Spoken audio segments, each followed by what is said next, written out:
This is a day I've been looking forward to for 2.5 years.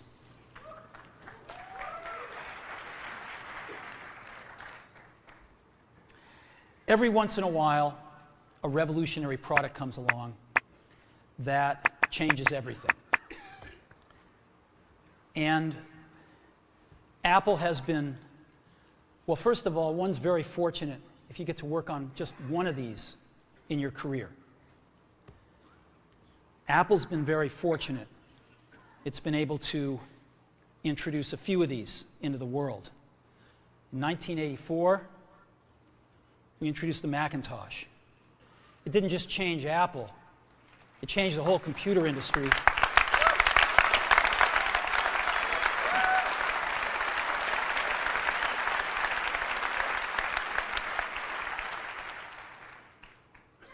In 2001, we introduced the first iPod. And it didn't just change the way we all listen to music. It changed the entire music industry. Well, today, we're introducing 3 revolutionary products of this class. The first one is a widescreen iPod with touch controls.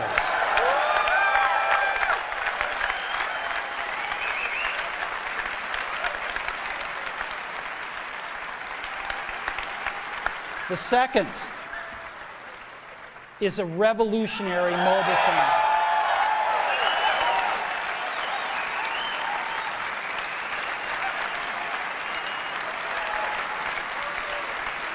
And the third is a breakthrough internet communications device. So, 3 things: a widescreen iPod with touch controls, a revolutionary mobile phone, and a breakthrough internet communications device. An iPod, a phone, and an internet communicator. An iPod, a phone.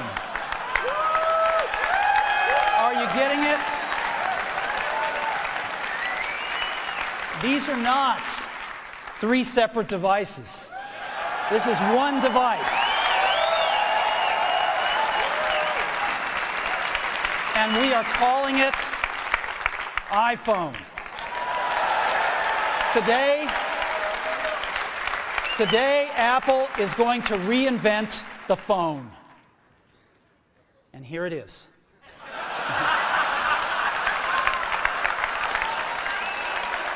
No. Actually, here it is, but we're going to leave it there for now. So, before we get into it, let me talk about a category of things. The most advanced phones are called smartphones, so they say. And they typically combine a phone plus some email capability, plus they say it's the internet, sort of the baby internet, into one device, and they all have these plastic little keyboards on them. And the problem is that they're not so smart, and they're not so easy to use. So if you kind of make a Business School 101 graph of the smart axis and the easy-to-use axis, phones, regular cell phones, are kind of right there. They're not so smart, and they're not so easy to use. But smartphones are definitely a little smarter, but they actually are harder to use. They're really complicated. Just for the basic stuff, people have a hard time figuring out how to use them. Well, we don't want to do either one of these things. What we want to do is make a leapfrog product that is way smarter than any mobile device has ever been and super easy to use. This is what iPhone is. Okay? So, we're going to reinvent the phone. Now, we're going to start with a revolutionary user interface. Is the result of years of research and development. And, of course, it's an interplay of hardware and software. Now, why do we need a revolutionary user interface? I mean, here's 4 smartphones, right? Motorola Q, the BlackBerry, Palm Treo, Nokia E62, the usual suspects. And what's wrong with their user interfaces? Well, the problem with them is really sort of in the bottom 40 there. It's this stuff right here. They all have these keyboards that are there whether you need them or not to be there. And they all have these control buttons that are fixed in plastic and are the same for every application. Well, every application wants a slightly different user interface, a slightly optimized set of buttons just for it. And what happens if you think of a great idea 6 months from now? You can't run around and add a button to these things. They're already shipped. So what do? It doesn't work because the buttons and the controls can't change. They can't change for each application, and they can't change down the road if you think of another great idea you want to add to this product. Well, how do you solve this? It turns out we have solved it. We solved it in computers 20 years ago. We solved it with a bitmap screen that could display anything we want, put any user interface up, and a pointing device. We solved it with the mouse, right? We solved this problem. So how are we going to take this to a mobile device? Well, what we're going to do is get rid of all these buttons and just make a giant screen. A giant screen. Now, how are we going to communicate this? We don't want to carry around a mouse, right? So what are we going to do? Oh, a stylus, right? We're going to use a stylus. No. No. Who wants a stylus? You have to get them and put them away and you lose them. Yuck. Nobody wants a stylus. So let's not use a stylus. We're going to use the best pointing device in the world. We're going to use a pointing device that we're all born with. We're born with 10 of them. We're going to use our fingers. We're going to touch this with our fingers. And we have invented a new technology called multi-touch, which is phenomenal. It works like magic. You don't need a stylus. It's far more accurate than any touch display that's ever been shipped. It ignores unintended touches. It's super smart. You can do multi-finger gestures on it. And boy, have we patented it.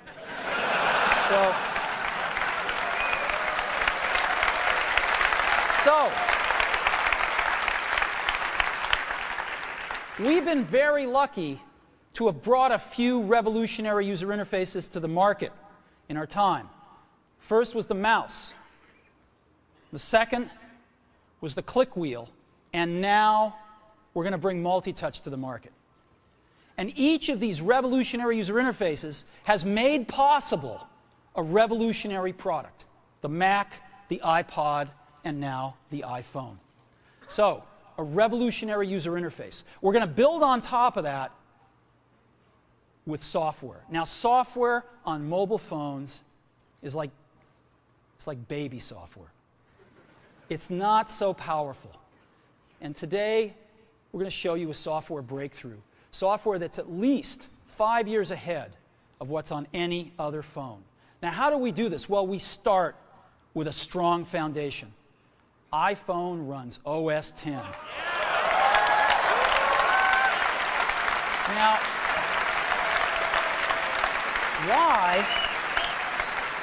why would we want to run such a sophisticated operating system on a mobile device? Well, because it's got everything we need. It's got multitasking. It's got the best networking. It already knows how to power manage. We've been doing this on mobile computers for years. It's got awesome security. And to write apps, it's got everything from Cocoa and the graphics, and it's got core animation built in, and it's got the audio and video that OS X is famous for. It's got all the stuff we want, and it's built right in to iPhone. And that has let us create desktop-class applications and networking, right?